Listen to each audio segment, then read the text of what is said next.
live on Facebook Live, so let's see. I'll bring you on. We're going to start the show. Okay.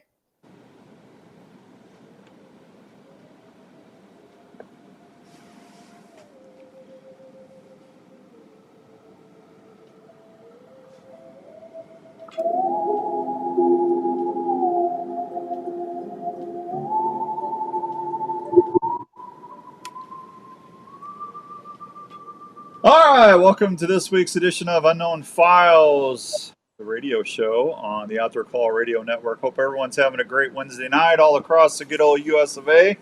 We're going to go ghost hunting tonight. We've been talking to Bigfoot so long, I tell you, it's going to be nice to talk a little ghost action. We're going to be visiting with a young lady up in Minnesota. If you got questions, you can also go to the live stream on the Outdoor Call Radio Facebook app page and live stream the show there. Otherwise, we're just going to hang loose and don't go anywhere after the show. I'll have a couple special announcements for everybody listening on the app as well. All right, show's brought to you in part by our good friends down at Osceola, down at Revelton Distillery. They are the official spirits of the Unknown Files show. Tonight's show is file 22824, the Haunted Masonic Lodge up in Minnesota. Let's head over to the live screen and go talk to our guest, paranormal investigator Jill Shelly. Hi, Jill. How's it going? Good. How are you, Dan? Thanks for having me on. It's my pleasure. Love talking paranormal stuff with folks, and gives me a chance to go hunting for other stuff besides deer and turkey. Yeah, it's always, it's about the same, though. You never know what you're going to get. Absolutely. The only thing difference, Jill, is you can't eat ghosts. Oh, that's true. That is true. You can't grill them, So that's about the only thing. But very nice to meet you, and thanks for reaching out. I really appreciate that. So how did you get into the mess of becoming a paranormal investigator? Well, I've always kind of been interested in the ghosts ever since I was a little kid. Kind of had my first experience at my grandmother's house, where I always felt like in one room that there was this like entity, I guess, that would always stare at you like through the closet. It was always cold. Nobody, you just weren't welcome in that room. And then I was sleeping over one night, and I woke up in the middle of the night, and I heard like footsteps coming out of that room, and I went and stood in front of my door, and I could kind of feel like something staring through me, like so intently, like you almost like if you had laser beams, like going through you. And I was too scared to turn around, because I was a little kid. But then you just kind of heard it sigh, and then it turned around and it walked back into the room, and that was that. I could hear my parents. You heard it sigh? Yeah, kind of like a. Really? Yeah, and then it just kind of walked back, then you heard the footsteps walk back. But I could hear my parents snoring in the next room, so I knew it wasn't them. And then my grandma, she sleeps downstairs, and I mentioned it to her, and she just kind of nonchalantly was just like, "Oh my gosh, honey, that's just a ghost, and he won't hurt you." And I was like, wait, grandma, she don't care. Like, but I was like always interested in ghosts anyway. So that just kind of fueled my passion more to like, now I got to know everything I can about them. So did you ever ask your grandma and grandpa about who the ghost was, or how did they know about it? Not really. We never really talked about much ghost stuff after that. It was just kind of like swept under the rug. Back in that day, in the dinosaur ages, you didn't really talk about those kind of things. Yeah. No, I understand. I tell you, I've always, the reason we do this show, for everybody joining us for the first time tonight, welcome. I've been doing the radio shows for 26 years, but I've always had a fascination about Bigfoot, Loch Ness, ghosts. Just my mom would always tell me about her mom and dad in Kentucky. When they got married, there was a place down by Kentucky Lake that they lived on. It was called real close to Land Between the Lakes. And every morning when they'd wake up, their dresser drawers would be pulled out. And my grandfather couldn't figure it out because the floor was level, everything was fine. They never would hear it. But when they wake up every day, the drawers would be pulled out.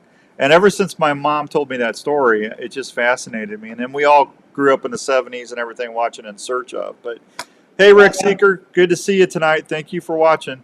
But I just love it. And I will say this. Now, we talk about Bigfoot quite a bit, and I love Bigfoot. I can't tell you if Bigfoot's real or not. I believe all the guests that we have on. I believe a lot of the folk. Now, a couple of people I've kind of Okay, but majority of the guests that I've had, I believe they saw what they think they saw, or they saw something. I can tell you right now, I've had personal experiences where I've got ghosts on video.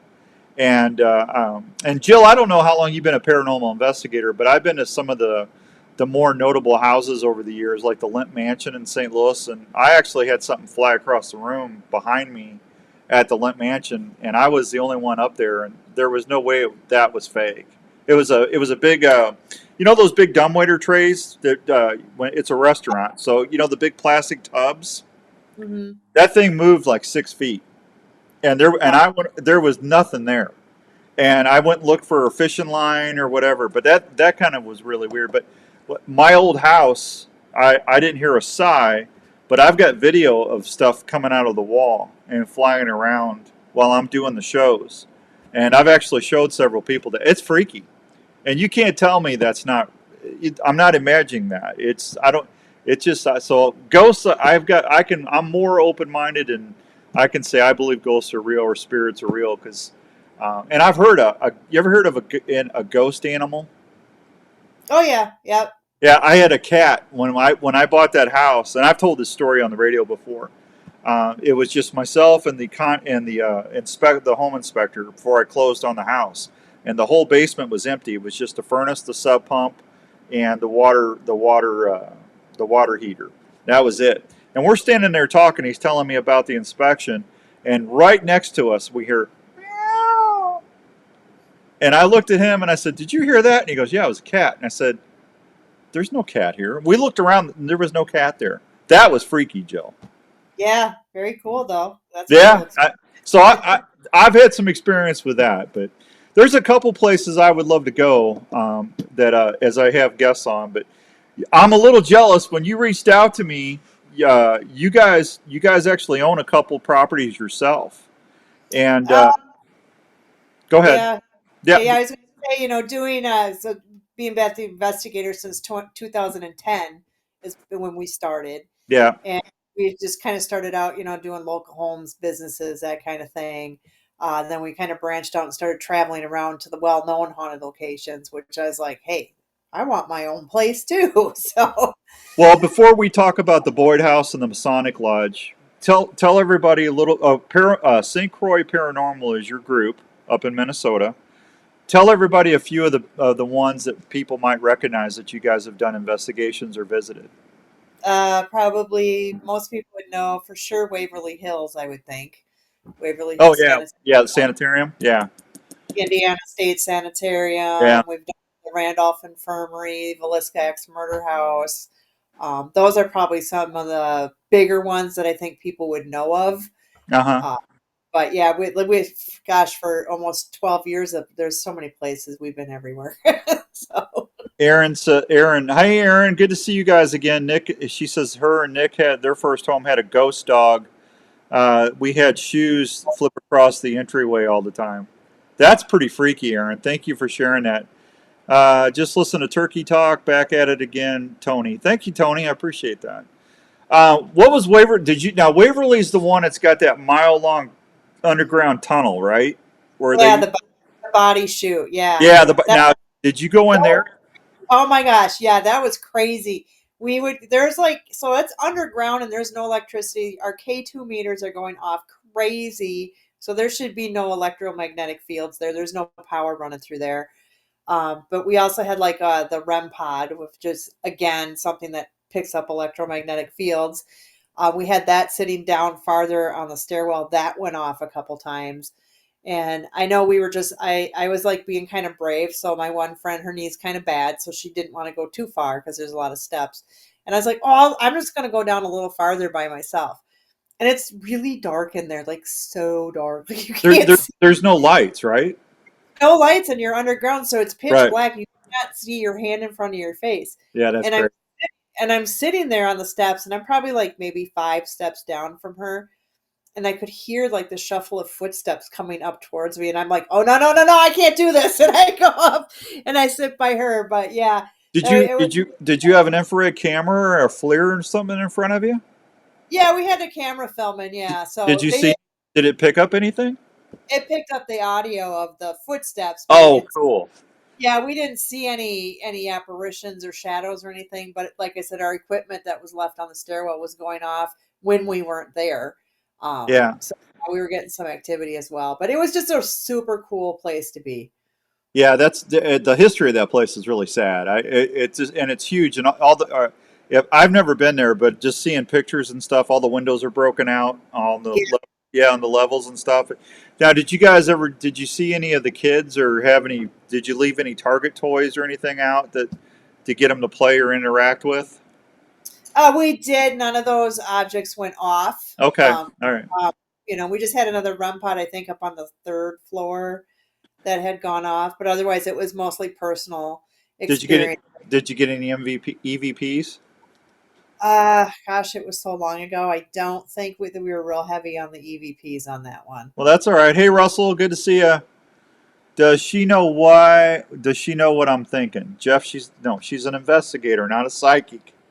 Yeah, Do you, I don't know are, what I'm thinking sometimes. So. yeah, if you think it just if you get an image of peanut butter, that's Jeff. I'm sure he's thinking of Jeff. Jeff's thinking of Jeff. So Jeff's always giving me trouble. Well, that's cool. I've never been to that anything like that. I've been to the Lent Mansion. I've been to the old slave house in Equality, Illinois. You can't get in there anymore. I was in there like 20 years ago. That place was freaky. Um, and then I'm trying to think. We've got a school up here in Des Moines, just outside of Des Moines in Farrar. It's called the Farrar Elementary School. Yeah, That we've actually been there like at least two, maybe three times. what did you guys have happen there, Jill? Oh man, what didn't we? Was it what was you getting everything? I no, we get like equipment interaction, but the weirdest there's a couple weird things that happen. So the very first visit we had there, and this is kind of maybe why I don't like Farrar. Plus, I think later they said they didn't like me anyway. Um, The owners or the ghosts? the ghosts. The ghost, So the ghost, really? They said they didn't like you. yeah. So we were upstairs and we were like on the second floor and we were getting interaction with a K2 meter with one of the children, or so I thought. And and I really have no recollection after that. So one of my other teammates came through and I started screaming at him like, "Why are you up here? What are you doing? You're not supposed to be up here. You're ruining everything." And I was like, and I don't remember any of this because I saw it back on film later. And even we were walking away, they're like, geez, Jill's kind of being a bee, you know? So it's like, and it's like, that's not my personality. Right. So, and I really, when I saw that, I'm like, I don't even remember any of this. So I feel like, because I do remember coming up the stairwell because I ran down by myself to get something. And I remember coming back up and almost feeling like something coming at me, like it was going to hug behind me. And I'm like, don't you dare, but I don't know, maybe something had clamped onto me at that point. Wow. And all of a sudden I'm yelling at, one of my teammates for no reason. So, um, yeah, so we've had that, and I know up in the principal's office, I think my friend Teresa was up there by herself, and she had like the door shut and the knob kept turning. Yeah, That's crazy. Do you think the activity's coming from the graveyard across the street or from the school? What do you think, or you think both? it's probably a combination of both because you got the energy from the school, which probably attracts maybe some of the children, and then you got you know, Graveyard. sorry that things transfer the energy. Yeah. Not just because you're in the graveyard doesn't mean you're stuck there. You can move around, probably not all of them, but some of them, I'm sure. I had somebody send me some video. It was a little, I think she was 3 or 4, a little girl, and her dad had passed away, and they were at the grave, and her mom was just filming, and the little girl was looking up and reaching up her hand like this, like she was talking to someone. Yeah, I tell you what, I almost cried, man. It was like, yeah, like is her dad talking to her? That's weird, isn't it? that's a sad photo. I Uh, haven't even. yeah, it wasn't. It was sad. Rick says they drive by Ferraro all the time, but they've never stopped. Rick, you got to stop and check it out. At least go stick your head in the window real quick. It's fun. Aaron wants to know, why do you think spirits stay afraid to move on or reacting through some type of veil, Jill? Well, I think we don't really know the why they stay or not stay. I think it's just kind of a philosophy of maybe. So we've come up with theories of the possibility that maybe they have some unfinished business. Some may be afraid to go because, especially if you're an older spirit, even if you committed one small sin, you might think, ugh, I'm not going to go to heaven. And so you kind of stay where you're at. Some might stay because it's a happy place for them. Maybe this is their heaven, maybe their home or wherever it may be. So that would be one reason. And sometimes they say tragic or suicides, that you're kind of trapped as well. So Well, it could be a couple different things too. It's either it could be an intelligent haunting, or it could be a repetitive, where the it's just like a record player. It just keeps playing, or a loop. It just keeps it. What residual haunting? Isn't that what they call that, Jill? yep, residual. Yeah. So it just everything's probably a little bit different, Aaron. So I don't know if the hunting and fishing is not great in heaven. I'll hang around and pester all my friends and family. That'd be all right with that. If I can't get me a big old clover field and a trout and a crappie stream or something, Jill, I'll hang around. Yeah, there you go. Well, that might be your heaven. That's what you this might what you be doing. Absolutely. Rick says going to have to make a point to do that. I never put the cemetery and a haunted school together. Interesting. Interesting theories. Thank you. You're welcome, Aaron. So Jill, let's talk about the Boyd House. What tell us what's the Boyd House? How did you find this place, and what's so special about the Boyd House? Well, like I was mentioning, looking for my own place, so nobody really advertises that their house is haunted and for sale.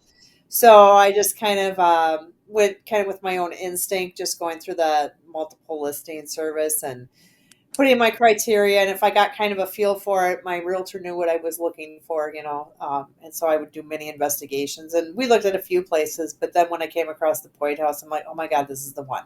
Like I just knew I was very drawn to it. And so we went down to take a look at it to do an investigation. Just hanging outside waiting for the realtor, even you kind of felt something staring through the attic at you, like you just kind of knew something was there. Uh huh. And then going in on the mini investigation, and we probably were only there for about 2 hours. But the REM pod we put up in what is now like the library, and that went off in about 8 minutes. And then we got a couple good spirit box responses. We got one that said, "Who are you?" from a lady, which made sense because the house had been vacant for a year, and Oh then now wow. I'm a stranger coming in and trying to talk. So we got a few little minimal things, and then I just kind of reached out also to a medium that I really, really trust. And she kind of said that there were 6 spirits there, men and children, women. And as we did more investigating, what she said had come true. So I just kind of took a leap of faith and went for it. And so now I have my own haunted location. So is that in Minnesota, Jill? Yeah, it's in a small town of Boyd, Minnesota. So there's only 175 people in the town. It's Okay. basically a farm town. You go through a lot of cornfields, and then you pop into town, very, very small. But the land itself for the house was from 1889, and the St. Louis Railroad owned it, and they kind of parceled off. And then I would say the most common family that I know is in 1912 that moved in. So the house was built in 1901, but the Eckhart family moved in 1912, and they both passed away in the home as well as 2 of their children. One was in infancy, and then the one he was about 2 when he choked to death. So that and then we also had a lady in the 70s pass away of a heart attack. But Minnie's funeral was held in the home for 3 days as well. And they were very well known business people in town. So they owned a high end grocery store. They helped build the church. He was on the fire department. He was justice of the peace. So very well respected businessman in town. And the town back in the day was just booming. They had over 500 people. They had all kinds of restaurants and hotels and creameries and just all kinds of stuff. And now, like I said, it's a dying town now, but it was also butted up right against the Sioux Dakota reservation line. So I'm sure there was a lot of stuff going on there too that we don't know about. Yeah. Now that's interesting. It's next to a reservation or Native American ground because I'm sure you're getting a lot of spiritual stuff out of there. Yeah, I mean, I myself have not had any personal experience with Native American spirit types, but I know there's a couple of my guests that say that they did. And we've also had a couple Native Americans in, and so they would speak some language, and they would get a lot some stirring up of energy. But yeah, so but me personally, I haven't had any of that. I gotcha. Hey, Anita Joe, thanks for watching. Appreciate you. So, Patrick O'Connor, good to see you. Good, thank you very much. He said good show, Jill. So, thank you, Patrick. No, that's neat. Is it like is it a one story? Is it a multi-level build house? Well, how big is it? Well, it's pretty big. It's built way back in the day. So it's 2,100 square feet. Wow. Um, so we have the basement, which but it's not like an old creepy basement. It's been redone. So it's a nice one. But so you have that with there's two rooms in there, and then the laundry area, and then upstairs you have the kitchen, the parlor, the piano room, and the living room, and then upstairs, what we have is the boys' room, the girls' room, the library, the main bedroom, and then under storage closet, and then upstairs is the attic, and that runs the whole gamut of the house. Huh, that's crazy. Yeah, now, what kind of activity have you had as far as EVPs, or have you got images, video, anything at the house? Oh my gosh, yeah, we got tons of stuff. We've had a lot of paranormal investigators in. I would say probably at least 200, if not more, people have come in through their investigating, and pretty much almost everybody gets a little bit of something. But we've had shadows and apparitions, um, equipment interactions, doors slamming, footsteps, audible voices. I've heard audible voices. I've been touched. Yeah, it's just a little bit of everything. So you just never know what you're going to get on a day to day basis. But yeah, my husband actually, who isn't, well, so I'm jealous because he actually seen an apparition and I never have in my entire career of investigating.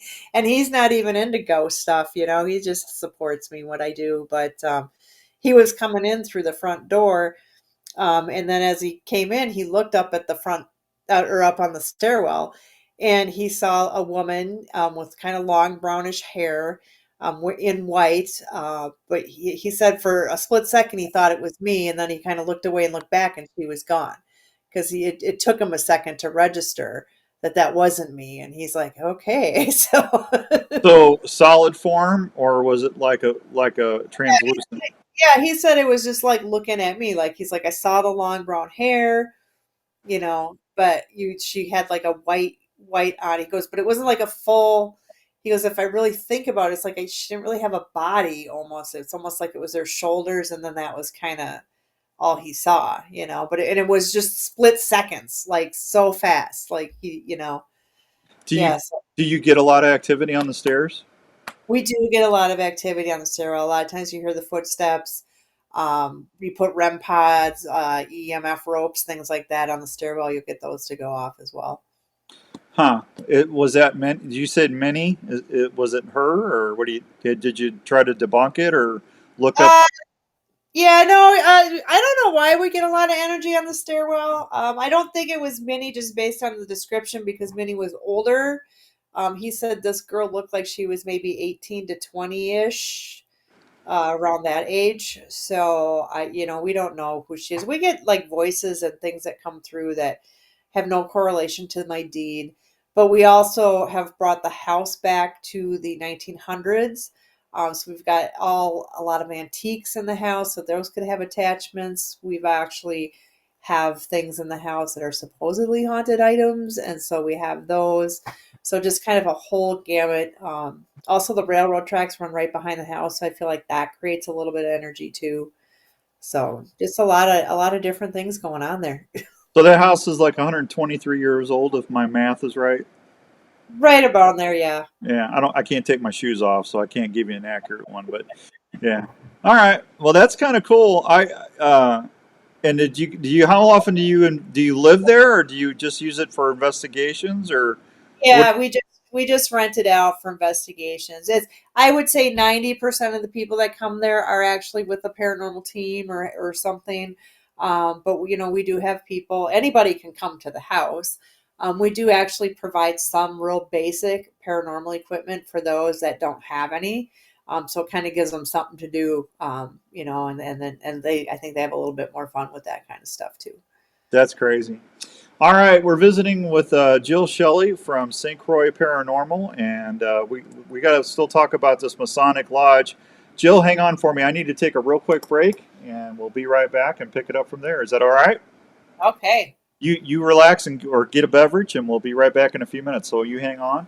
All right, folks, let's go take a break, and we'll be right back. The show, again, is brought to you in part by our good friends out at Revelton Distillery down in Osceola, Iowa. They are the official spirit of the outdoor show. We'll be right back. In these times when a lot of us are working from home, it's even more important to make sure your home is the right temperature and comfortable. Now is a great time to call the experts at Wyckoff Heating and Cooling at 287-6000 to schedule a check on your current heating and cooling systems. Is your house too dry and giving your family issues? A Honeywell dehumidifier system installed with your AC heating system can solve that issue right away. Wyckoff Heating and Cooling is a family-owned and operated business that has been serving Iowa residents and businesses for over 70 years. They offer 24-hour service and programs like the Peace of Mind Plan for less than $15 a month.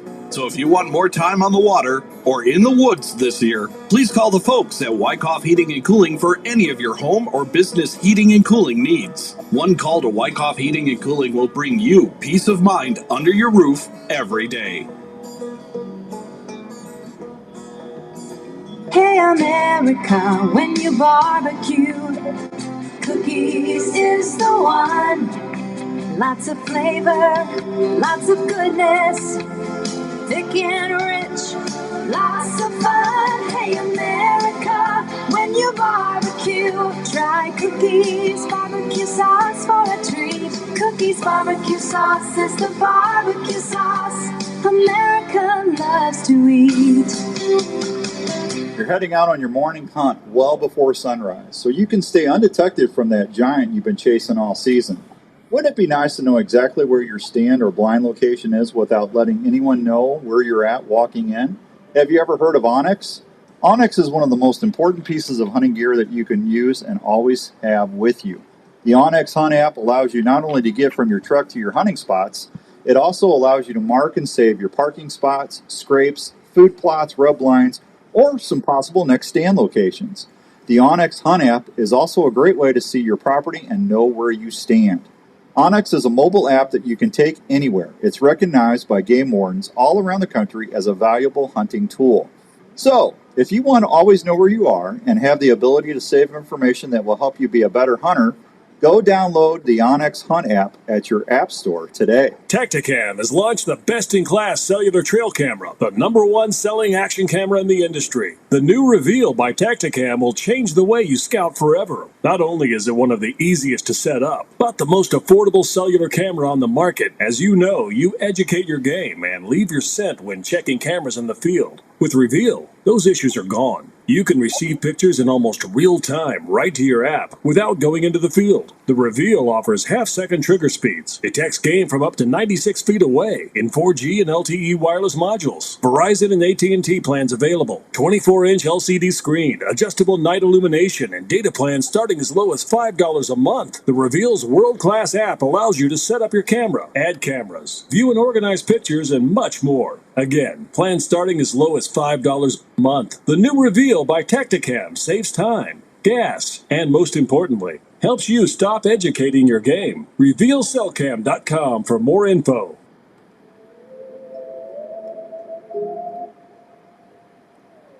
All right, welcome back to Unknown Files. We're talking with Jill from St. Croix Paranormal tonight. We're talking a little bit about some haunted houses, and I know I always enjoy that. I hope everyone's doing well tonight. Jill, I got to tell you, when I think of Masonic lodges, those places are kind of mysterious and kind of, I don't want to say creepy because I don't want anybody getting mad at me. But I mean, you just hear so many stories about masons and lodges and ceremonies and secret handshakes. I mean, those things are kind of, Scooby-Doo-ish anyway, right? Oh yeah, yeah. I really didn't know too much about them. I think because averagely they don't want you to know nothing. They're Yeah. pretty mysterious. But now now that I bought one, I've been kind of reading and researching a little bit. So it's quite interesting. I didn't know about a lot of some of the stuff that they did with the rituals and the initiations and all kinds of stuff. So it's just fascinating. I'm just touching the tip of the iceberg on Well, this. even on even if you look at the magic eye and the pyramid on the dollar bill, that's all Masonic related. I mean, there's Yep, yeah, true. our history's embedded with that. It's crazy. Hey, Hank, good to see you. Hank down at Revelton, good to see you. Hoyt down in West Virginia, good to see you too. So, how did you get your hands on a Masonic lodge? Well, with the Boyd House, I was kind of, about that 2018. So I'm always a shopper because I'm a girl. So it's like, but I always wanted to try like a bigger location, looked at a few places. But then when I saw the lodge pop up, that was another one that kind of called to me. So it's like I knew I had to have it. Now that one's actually located in Illinois, which was not exactly my ideal. Like I wasn't really planning on having something so far from me. But yeah, I couldn't pass it up. It was just too good. So, how big? I mean, is this like in a what town is this in? Do you mind saying? Yeah, it's in Keithsburg, Illinois. So it's real small. It's just right. If you go to Muscane, Iowa, it's just 30 minutes from there. Okay, So I know where that's at.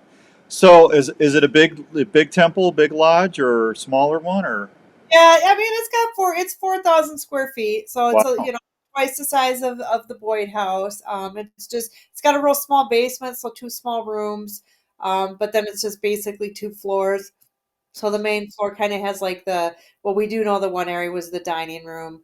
So that it's got maybe so one, two, three, four rooms and a kitchen on the lower level. And then upstairs there's two smaller rooms and then the big main meeting area where the temple would have been. So there's like almost like altar stairs with the where you would put an altar on each end um, of the building, and then they're just up a little bit from there. They actually had a projection room Uh as huh. well. So yeah, it's Did they just kind of did they have building. a ballroom or anything? No, I would think you could probably do dances up there. I mean, it's a huge room. It runs the whole length of the building. Well, the only reason I asked that is I got a friend of mine. He's in Maine, and he's got access to an old Masonic lodge, and it had a ballroom, and he swears to me that they hear music and people dancing in there all the time, and there's nobody there.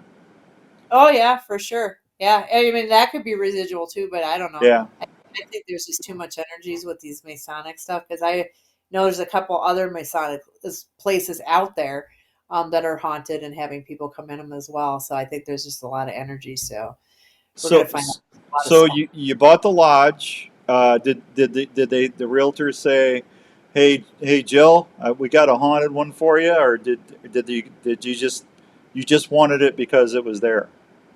Well, I kind of felt I'm not saying I'm psychic or anything, but I do kind of have a feel like I kind of know when there's something there, or I just kind of get that gut feeling when I Uh huh. know. Yeah. So now I'm reaching out to people who I don't know. So your first thing when you call, you have to explain, and I'm kind of like dance around the bush a little bit. So I'm really looking because you can't bring a realtor in and just think you're just going to do a quick walkthrough because you're going to start whipping out all this equipment. You're going to, they're going to be like, what is going on? Because some of them are scared of the ghost things. I have had ones that are like, I'm not into it, but I know I can get you a different realtor. I can't handle that. Uh, Really? yeah, so I've actually this one lady, she was amazing. So yeah, she came. She kind of went through with us. It was funny because when we first got in the lodge, well, first of all, we couldn't get in the lodge. Like the padlock wasn't unlocking. Like I've watched her tug on it, everything. She like couldn't get it. So then my husband decided he was going to go get a screwdriver set from the gas station and take it off. Um, but then, well, for some reason, so she's on the phone with people who own it to see if there's a different way in. And I just walked up and I tugged on that padlock and it popped right open. And I go, oh, I think they wanted me to come in. So she's like, are you serious? I'm like, I don't know what I did, but I'm in. So I kind of now look back and I'm like, yeah, they kind of knew. Yeah. Uh, but yeah, it was good. It was kind of funny because we go in and I'm just kind of looking around like, oh, this is cool. And she's following around. And I'm like, ooh, this door goes to the basement. I'm going down there. And she's like, what? You're going to the basement by yourself? I'm like, gotta do it. So, And you said that wasn't a really big basement, like just kind no, of. yeah, it's just the old brick one. And there's just two smaller rooms. So, back in the day, for them, I don't know, they probably didn't do much, but maybe store food or something down there back in the day. Because it was built in 1861. And I believe it was the second or third building put up in that town. So Um, did the townspeople did they tell you it was haunted, or they heard or seen strange things in there? Yeah, yeah, I've actually had, since we're meeting the great town, wonderful people, they come forward, they tell us their stories. We had one lady tell us, which I thought was a cool story, that she had walked into the lodge, walked through the dining room, and saw a lady on her hands and knees scrubbing the floor.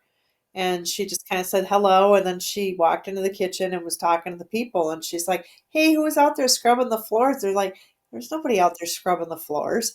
So then they walk out there, and of course, there's nobody there. Nobody So there. yeah, so I think that was kind of cool. So that's kind of bringing a little bit of history. So yeah, just some people have like taken pictures. They showed me outside, and there's like a green mist that almost looks like human form standing outside of the building. So yeah, it's been kind of interesting to hear stories from everybody. I think half the town's haunted. They tell me a lot of stuff going on in town. That's So crazy. Now you said that your husband and you guys at the Boyd House had seen shadow figures. Tell everybody what a shadow figure is. Why is it? Why is a shadow figure different than an apparition or a spirit or ghost? So the apparition is what they call it when you see it, almost like it maybe even black and white or for full color, almost looking like if you were looking at another human being. So you may possibly see through them, but you're going to register a human being as you're going to see it. The shadow figures is more like if you kind of think of when you played shadow puppets back in the day, and you put your hands up on the wall and you saw that would be like the type of a shadow figure. Um, they would just basically look like a shadow. Now it could be in the shape of a human being. Sometimes you could even like make out the clothing and stuff. Just like I said, making shadow puppets is the same thing. Gotcha. Now, have you guys seen anything like that at the Masonic Lodge? I thought at one time I was looking down at something, and my friend Donna was in. I thought was walking towards me, like almost like if you're looking down and you just see out of the corner of your eye, like maybe somebody's legs going by, But I thought my friend was walking towards me, and then all of a sudden she peered in the doorway in the next room on her phone, and I'm like, okay, So That wasn't her. Is that what's the creepiest thing that's happened there? well, nothing. Well, I don't get creeped out too badly, but I think the funnest thing that we had happen, so it was when the entire team was there, and Teresa was in the kitchen making a sandwich, and we were all sitting out in the dining room. I was on the phone, and the other two were just talking to each other, and all of a sudden I heard this loud bam! Like I thought Teresa actually dropped the cooler on the floor. It was super loud. I'm like, what did she drop? She comes busting through the door. And she's like, oh my God, something just slammed something behind me. So we went in there and we looked, there's nothing on the floor because it's an empty lodge. They know there's nothing there. The only thing we determined was probably one of the cupboards in the kitchen because we opened it and slammed it was that same sound. And then we had somebody do it when we went back out into the other room. I'm like, that's exactly what it sounded like. So that's what we came to the conclusion on that. No, that's kind of neat. How about EVPs or any good photos or anything? Nothing on the photos yet. EVPs, I get a lot of EVPs. Surprisingly, I get them from children. So we've had, At the Mason Lodge? yeah, surprisingly, I don't know why they're there. But yeah, they've come through. Like we had, so when I did my first walkthrough, I was just standing right on the outside of the lodge, and it sounded like a little kid said body.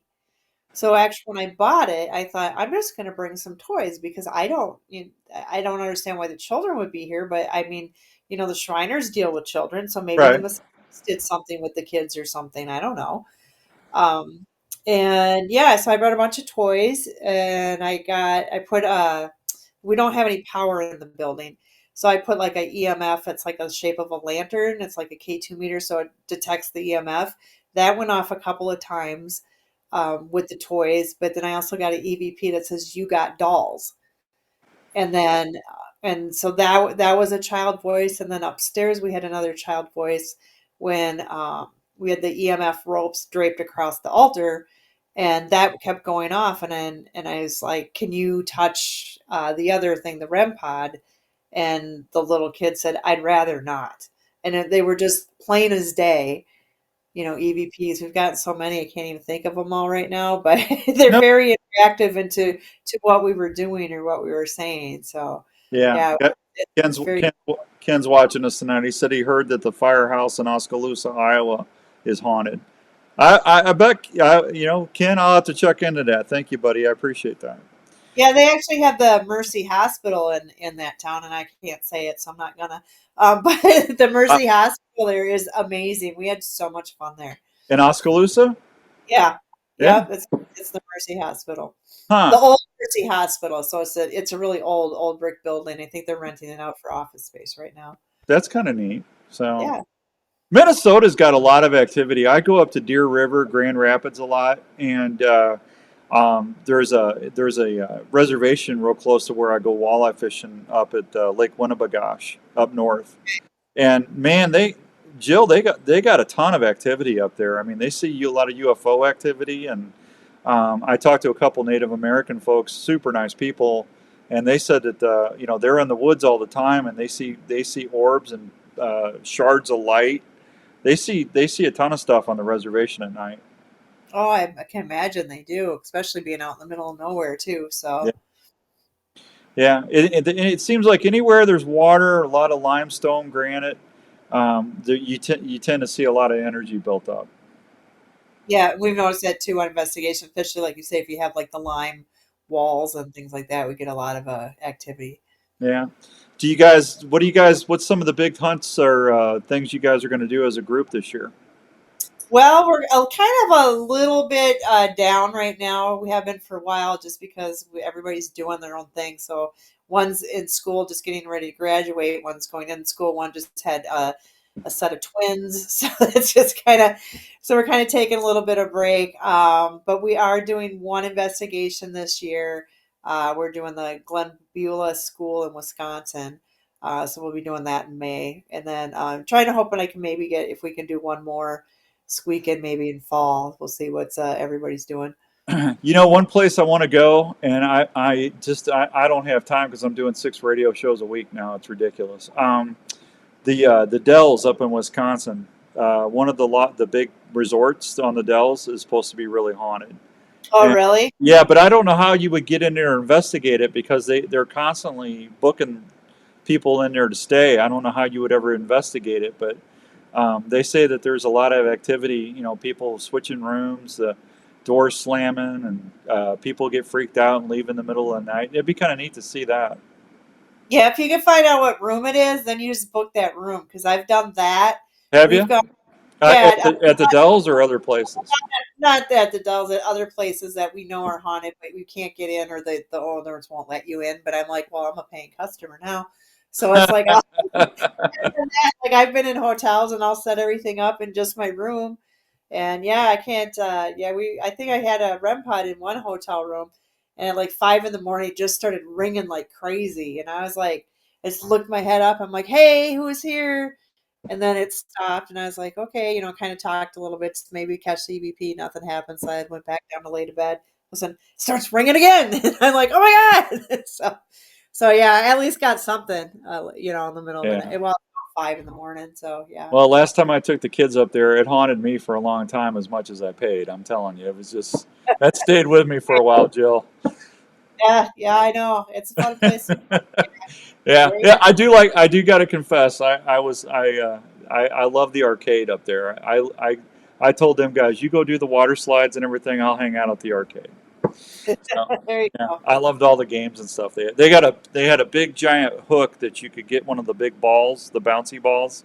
I think I Yeah. walked out of there with like 5 of those. Oh, Yeah, nice. yeah. Oh, I'm a big kid. What are you gonna do? So, Well, listen, this has been fun. If someone wants to find out more information about St. Croix Paranormal, or if they want to come and visit the Boyd House or the Masonic Lodge in Illinois, how can they do that?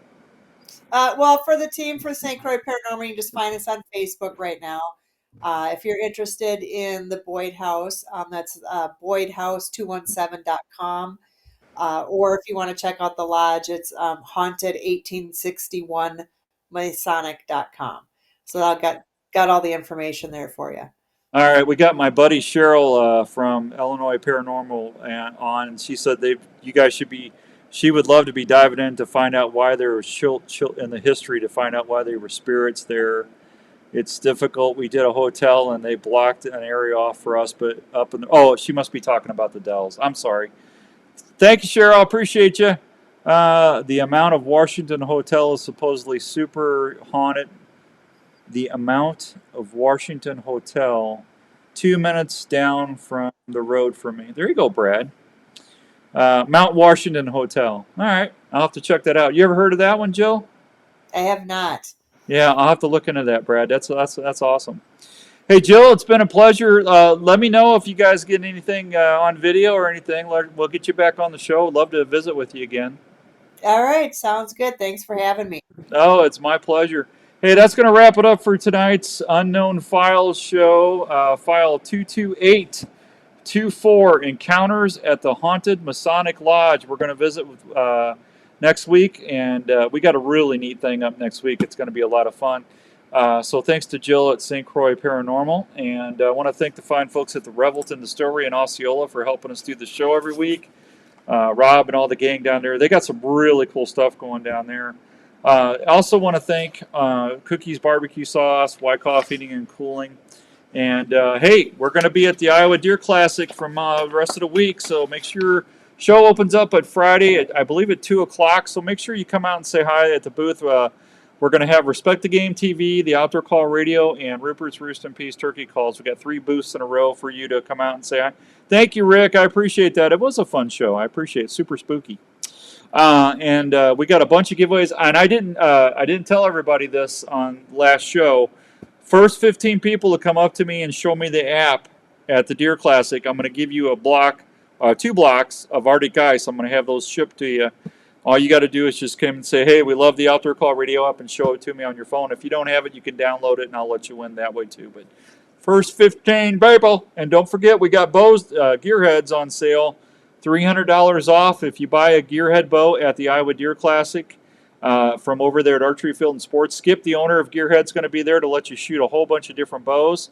First 4 people to buy a gearhead bow, and come over and show me your receipt, I'm going to get you some hunting gear, a $100 pair of hunting boots for my Tasca, and some other fun stuff. So, all right, I am going to get out of here. I've got stuff to get ready. I hope you have a great week.